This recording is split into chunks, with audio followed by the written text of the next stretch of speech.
Yan po, teacher ka ba? Ayun, maganda yun, mga tinatuturuan mo yung mga bata anak, ayan. Ayan po si ma'am, nangingi tayo ng tulong, tayo po mga kababayan. Alam naman po nyo, nangingi lang tayo, pagkain natin sa daap pampalot.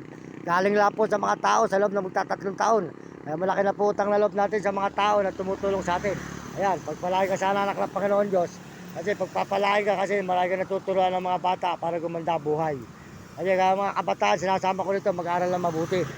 Ayan, sumunod kayo sa inyong mga magulang, huwag kayong pasaway. At sumunod kayo sa inyong guro para magandaan yung matutunan sa buhay at lagi silang tatawag sa Panginoon. Ayan, lagi ko sinasabi yan sa kada vlog ko. Kasi ako nung araw gusto kong mag-aral.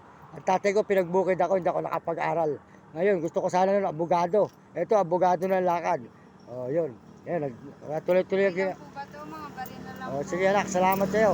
Ika nga patuloy mo ang pagturo mo sa mga bata para sila hindi maligaw ng landas at mapaganda ang kanilang buhay.